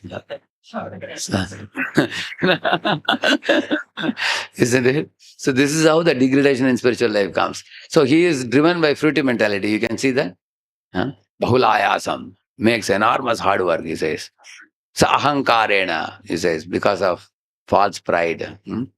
He says, Amepsuna, he says, which means because of fruity mentality. These 3 words are coming in one shloka, 18.24. In the Bhagavad Gita, you'll see that.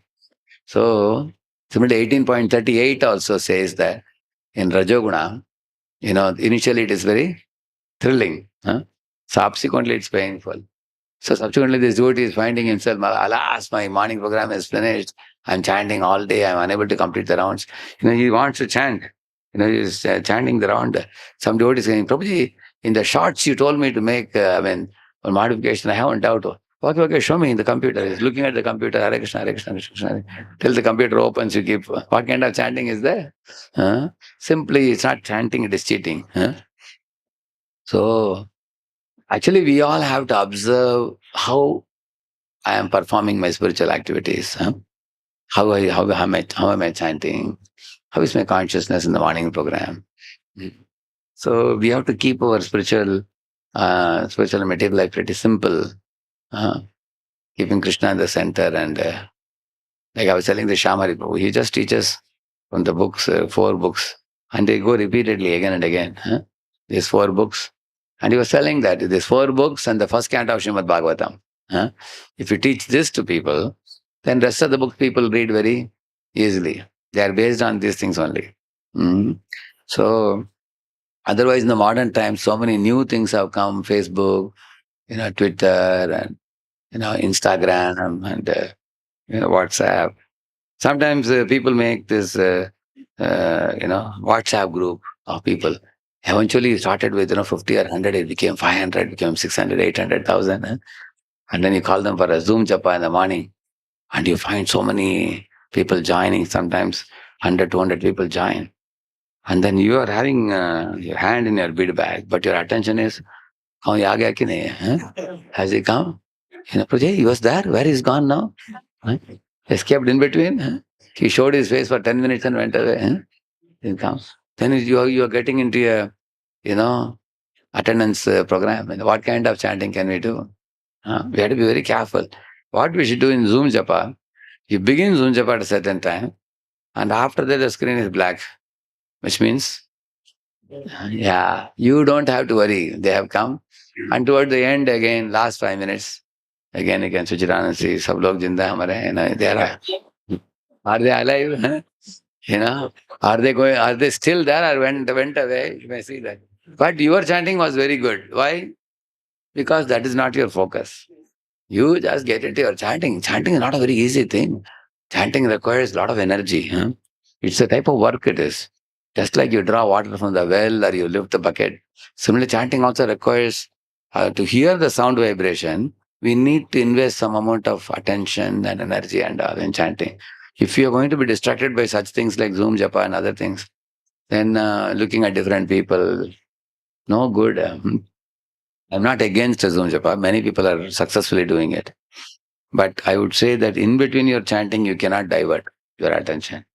Once you get into chanting, according to Bhaktivinoda Thakur, 4 rounds, you should not have any break in between. 1 kanti means 4 rounds. So every day we are all doing 4 kantis only we are doing. So if you want to do anything, for example, even to move your chadar, after 4 rounds only you should do it. No movement, just you sit and just chant continuously. Don't look here, there, don't do anything. After 4 rounds are over, keep the bead bag down and then you can do something if you want. So, yeah, read this. One has to follow. One has to follow different regulative principles on the order of the spiritual master or on the strength of authoritative scriptures. And there can be no question of refusal. For example, a person engaged in devotional service may be ordered to rise early in the morning and offer arati, which is a form of deity worship. In the beginning, by the order of the spiritual master, one rises early in the morning and offers arati, but then he develops real attachment. Yeah. Like, for example, what is the 3rd paragraph of Guru Ashtakam? Shri Vigrahara Dhananetyanana Shringaratan Mandira Marjanado. Prabhupada said, I have 100 temples and my hands cannot extend to all the temples. So therefore I have my disciples whom I order to worship the deity and cleanse the deity room and everything. So on my behalf, they are offering the worship to the Lord. So the order of the Guru is like a Veda Vak. One cannot take it lightly. You will see that in Vrindavan there was one Radha Krishna temple where one boy, small boy, came at the age of 8 and they took Diksha from the Guru. He just spent about 3-4 years with Guru. Then Guru passed away. And then Guru told him, my child, never leave these deities. All life you take care of them. Then when he was 88 years old, when we had gone on yatra, my Guru Maharaj was telling this fellow, 8 to 88, almost 80 years he's worshipping. Every day bringing water from Yamuna and bathing the deities, 6 times offerings, Shodash Upachara and all those things. So these are the people who go back to Godhead because of faithful, like Shamananda Pandit, for example, as a Duti Krishna Das. He was sweeping Seva Kunj, isn't it? Then Radharani came and gave him mercy. Those who faithfully did the service. So now, beyond that, we cannot chase after people. One time, one temple president told Prabhupada that, Prabhupada, devotees are eating prasad and leaving the plate in the sink. Prabhupada said, yesterday I told you some plates were in the sink, that you should make an announcement that nobody should leave the plate in the sink after eating. They should wash and then keep it in the cupboard. And he said, no, Prabhupada, yesterday you told me, I made announcement also that Prabhupada has told us to do this. Still people are putting it in the sink. What to do? Prabhupada said, no good. The spiritual master's order is final. If one doesn't have the determination to follow it, he is nothing but an animal, he said. So animals don't have determination. They go by instinct. But human being means once order is given, one should follow it. So in the same manner, we may be lazy for doing many services. Prabhupada is saying, distribute books, worship the deity, chant the holy names, read my books.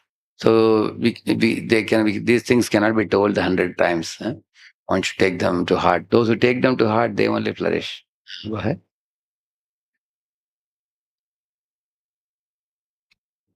By practicing regulative principles, a devotee will awaken his original natural love of Krishna.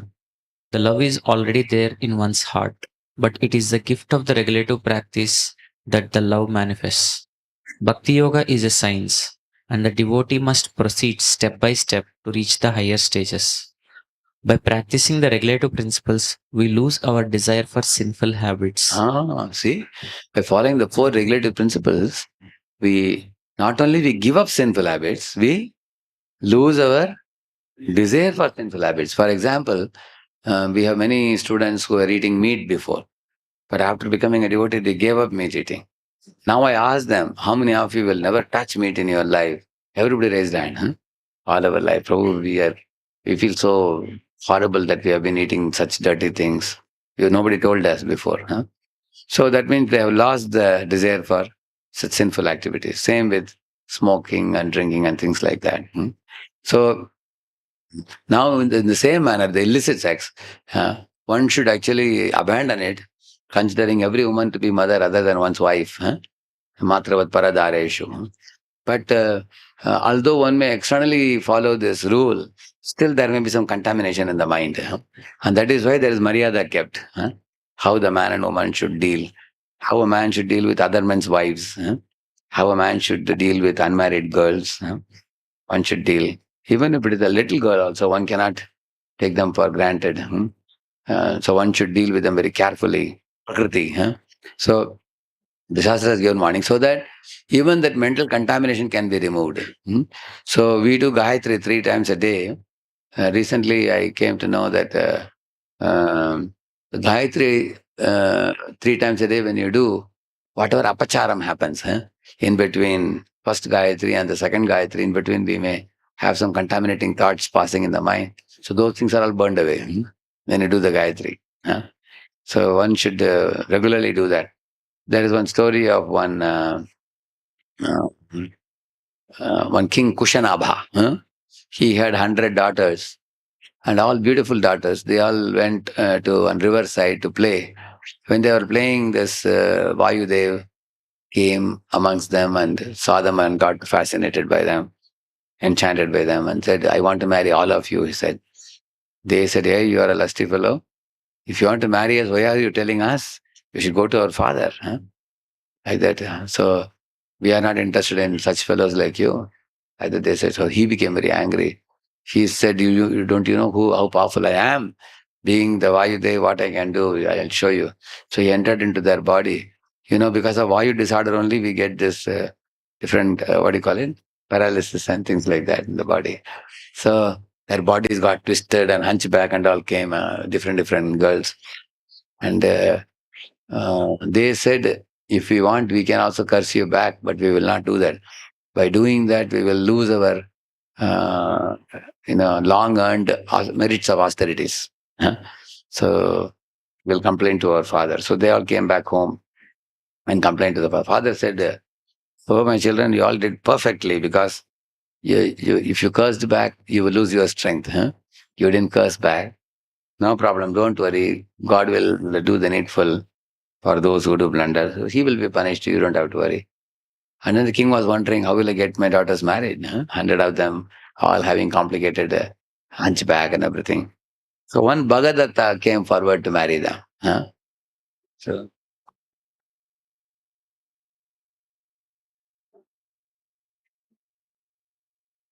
so this Bhagadatta, on the day of the marriage, one by one when they came, they offered him a garland and he offered them a garland. Immediately their body became very beautiful, like apsaras, every one of them, all 100 of them. And they couldn't believe their eyes, how our bodies became so attractive than before. And the reason that is given is, how did Bhagadatta get that strength by which he could make their bodies so beautiful and hunchback was gone? He never missed Gayatri even once. It is said. And that gave him the strength. How easily we miss in our life, we can see that. So, in this way, the mistakes committed in the mind can be eradicated. The three Gayatris, when we do, that increases the sattva and the purity. So, of course, the chanting of the holy name is meant for cleansing the mind and heart and awakening love for God. Love of God is already there. It is just covered. Nityasiddha Krishna Prema Sadhya Kabunoi. Shravanadi Shuddha Chitte Korayavada. It has to be awakened. Like ashes covering a red hot coal. Like that. Like that when you do, then it goes off. Then it comes out. That's what he's saying. By practicing the regulative principles, we lose our desire for sinful habits. This leads us to firm conviction and then to the stages just prior to spontaneous love of God, which means the 9 stages, correct, no? Read further, Srila Prabhupada. Srila Prabhupada and the previous acharyas were fully aware of the scientific nature of Bhakti Yoga. Therefore, they did not recommend any compromise in a daily program that begins with early rising and Mangalarati. If Srila Prabhupada had compromised on some important points of regulative practice, he might have made or retained more followers. But that was not his interest. He was interested in creating first-class persons, genuine devotees of Krishna, because only the devotee can actually attain love of God and distribute it to others. Yeah, so there is no shortcut to becoming a wonderful devotee. One has to pay the price and follow the process. And you will see wherever you find devotees are genuine devotees, sincere devotees, they are first class in their character and in their uh, in their spiritual life and their behavior, everything. You will see that the secret of that is they have paid attention to these instructions of Prabhupada. Rising in the morning and uncompromising, but it doesn't come overnight. It's like day after day, month after month, year after year. This dry fruits like dates and kismis and badam and pista and akrod and all. If you eat them now, the effect of them come after 8 years. After 8 years, because they gradually go through the 7 stages, and when they sink in the body, they give tremendous energy to the body for a period of time. Similarly, ghee also, the older it becomes, better it is. Older and older ghee is considered more and more purer and more powerful, like that. In the same manner, spiritual practice also, the more number of years you faithfully practice, then your Bhakti Shakti increases by that. So, like we say, Rome was not built in a day, we say now. So, there is no shortcut. Actually, many people ask, Prabhuji, how can I quickly become a powerful devotee? No. It's like man who has got an obese man goes to doctor, how I can a quick weight loss program? Can you make me in 2 days quick weight loss? No, it doesn't happen overnight. It has to be gradually done. I read that, everything. Everything is done in conformity to a regular standard. For example, all the temple members, without exception, must rise by 4 a.m. and attend Mangalarti. Everyone living in the temple must agree to the standard by proper understanding of the philosophy of tapasya. We cannot expect our guests to follow all our principles, but whoever lives in this temple must follow. Yeah. Prabhupada said, when life members come and stay in the life member room, you can wake them up also, but then don't force them. You can wake them, tell them that Mangalarti is starting, you are most welcome. Like that you can tell them. But the members of the temple, they should strictly follow. Prabhupada was very uncompromising in that. So, two things are important. One is, in my early days in Pune, I started this, there is a group called as Mala, we call it, Managers and Leaders Association, we call it. So in that, we used to have Bhagavatam study circles, We used to have this Parikshit chapter 17, 18, 19 in the first canto. That we did for 6 months. Every time when devotees could come, we would be sitting in a circle, 20, 25 congregation devotees. Now, recently, they were all looking back. They told me, Prabhuji, in those days, uncompromisingly, almost every week we used to have almost 2 to 2.5 hours sometimes. And everybody was very, very enthusiastic. I'll go shloka, then translation, full purport we won't read. In the purport, I have already underlined in my book. I will tell them 4th line. From there you read, second para. Like that I would tell them. And then we would discuss also from there. And we did that patiently for years together. Probably we must have done about 10, 12 years like that we must have done. Now those are the people who are the senior most counselors in Pune. Those people. Now I have one program with them monthly now. In one house, we are doing around 25, 30 of them come now. So they were, some of them recently telling me, Prabhu, in case we didn't do this in those years, many of the Bhagavatam foundation would not have happened.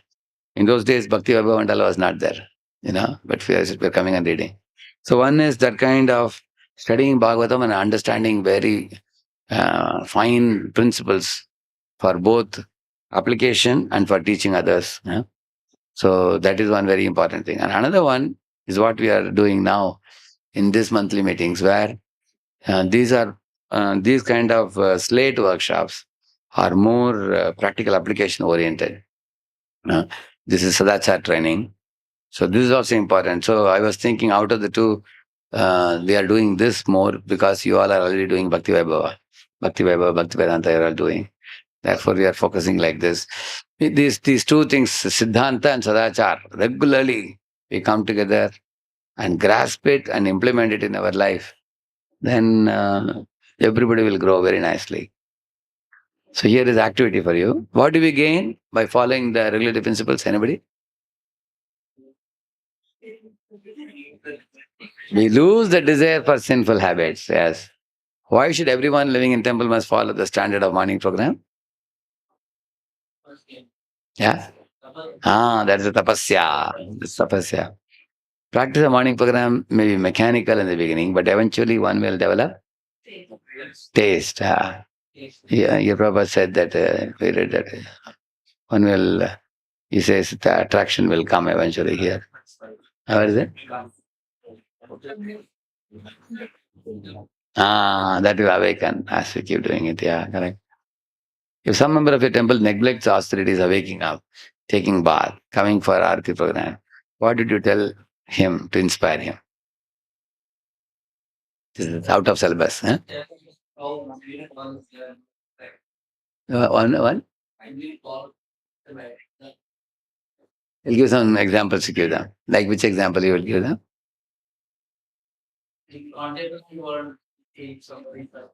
Correct. We can give them example. And also, we can show the Prabhupada's quotes to them. Because they have more respect and affection for Prabhupada. Correct, no? You can show them, see Prabhuji, what Prabhupada says in this book, Leelamrita, I read it. In this pastime of Prabhupada. Here he says, all members of ISKCON wake up by 4 a.m. Prabhupada says this. One thing is we can quote Prabhupada's purports, we can quote. Another thing we can also do is to find out how to help them to sleep early. Sometimes they sleep late, therefore they're not able to get up. So we have to make a kind of policy where everybody will go to bed early. In our Pune temple, when I first started the sleeping early program, there was a protest from some devotees. They said, no, light and all should not be switched off at 9:30. We are busy. I said, tell me, between 9:30 to 11, you tell me what you are doing. And they were saying, sorry, Prabhuji, not much happens. They're hanging around, talking here, talking there, planning and everything. I said, 9:30, all lights switched off. We made the policy in Camp Temple. After that, we saw morning 3:30, everybody is up. 6 hours you need, that's all. So you have to create that culture. In Pune, there's Krishna Kshirpur Rasundri Mataji. They started one new system. What is it? They get up at like 3:30, 3:45. And then they will give a call to one couple. Now, and then they will call to second one. Like this, they call in a circle around 15, 20 of them. And the final call will come back to them. Then the loop is completed. Then they will know that everybody knows they have to get up. So they call. Each family has to call only one family only and wake them up. So if the final call doesn't come, that means somebody is sleeping. hence proved. Yeah, isn't it? Yeah. So they were making groups like this of 10, 10, 12, 12, 12 families helping each other to wake up in the morning. So in this way we can make some system of helping one another to wake up in the morning. So this we will do it next time. Chanting 16 rounds thing, we can do it. Any discussion or questions? We have another 10 minutes we have. The mic is down. Regarding the chanting of the Gayatri mantra, it is said that one thing is the time of the Gayatri mantra, that you have to do it at that particular time. And sometimes sticking to in the our time. in our ISKCON lifestyle, many times it becomes a problem. Say, for example, I'm giving a class between 10 to 2 in the morning. So 12 o'clock, we don't have a break. So as soon as class is over, immediately I will do it. So little adjustment in the some adjustment. Even it was Gopaksh Maharaj also. Even in the evening, we had a program. He'll come back to room at night, 9:15 or something, and then he will immediately do the Gayatri and complete it. He will do that. 2 to 3 hours flexibility we give for the preachers.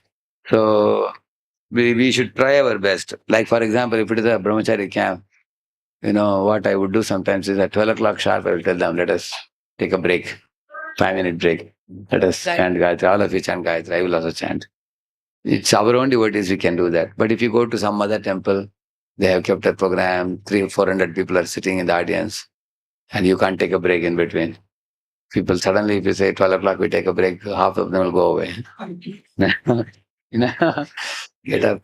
So then we have to continue with the program and we can make a little adjustment. Prabhupada also, what he did, see, Thursdays generally, Prabhupada would not travel to different places. But if there's a preaching program, he would travel. Which means he would follow astrology only if it doesn't come in the way of Krishna consciousness. But if it is coming in the way of Krishna consciousness, he would prefer Krishna consciousness better than astrology also. Correct, no? Yeah. You did that by chanting Gayatri will be in goodness, or you have to be in goodness first to chant Gayatri? That's a good question. How does that actually? How does it happen? I'll tell you. You see, a guru gives Brahman Diksha to a candidate. Correct, no?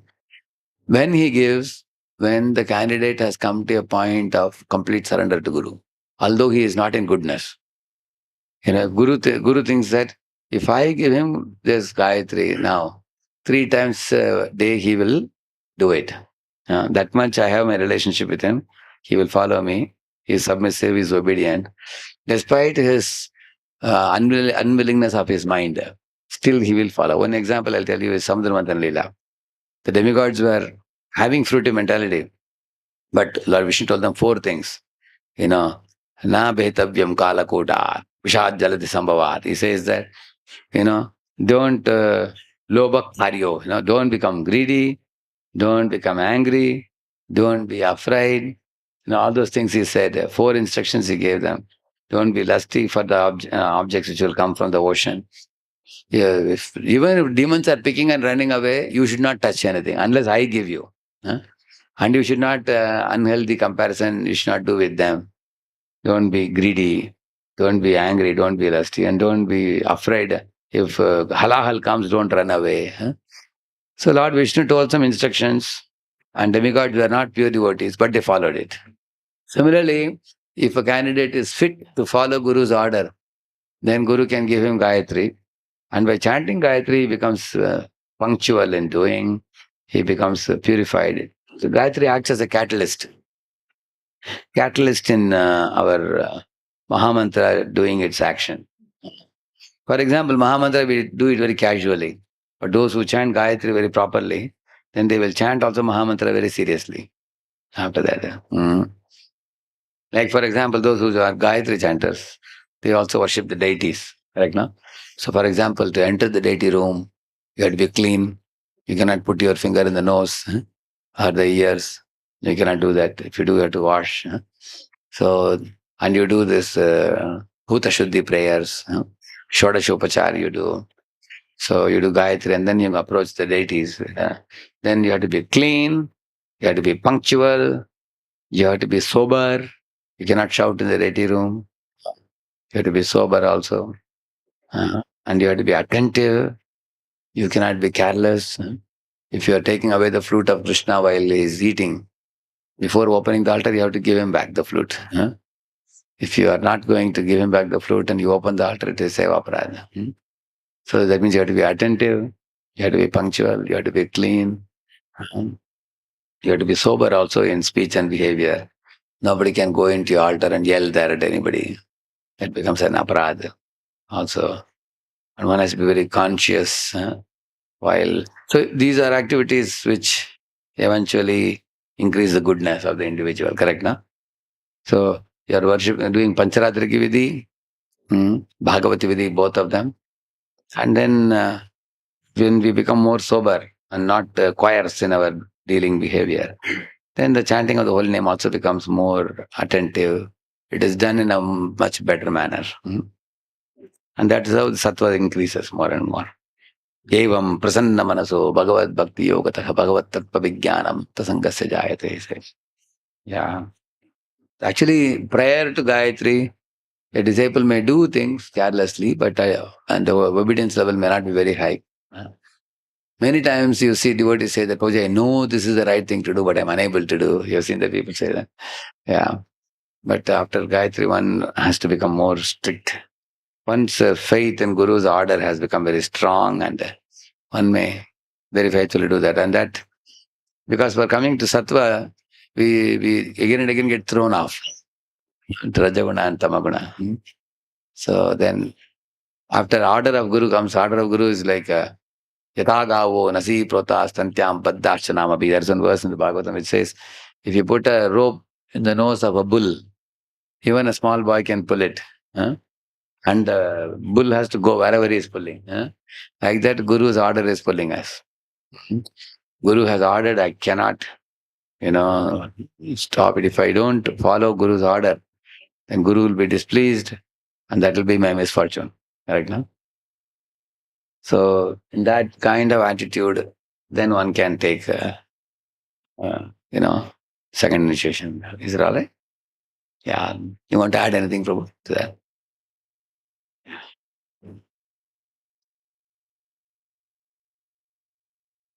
So, Vishal Prabhu, Vishwambar Vishal Prabhu, correct? No?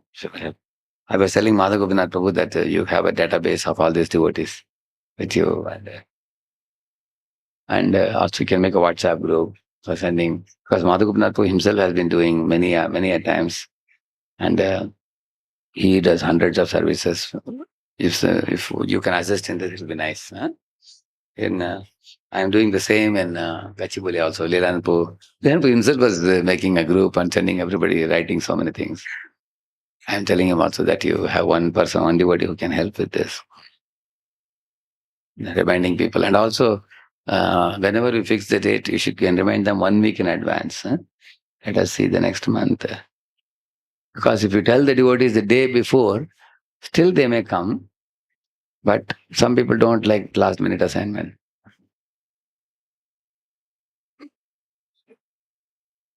See here, August 1st, today we are here, correct? No? So now I may not go to US. There is a likelihood because of visa interview hasn't come yet. So if I don't go, then we can have in September also. So September 5th is all right, Prabhu? Thursday. Thursdays are good for you all, is it? Thursday morning is good? Is it? This is good, yeah. So tentatively I will keep it. You think I will come now? That you can. That's why I want to show you. Radheshyam is 11th. 5 is all right, no? Tentatively I'll put this and keep it.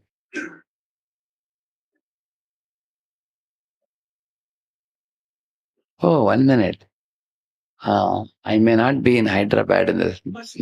Yeah, correct. Generally, I come in the third week. I can come in this one. Okay. 19 I can put. Okay.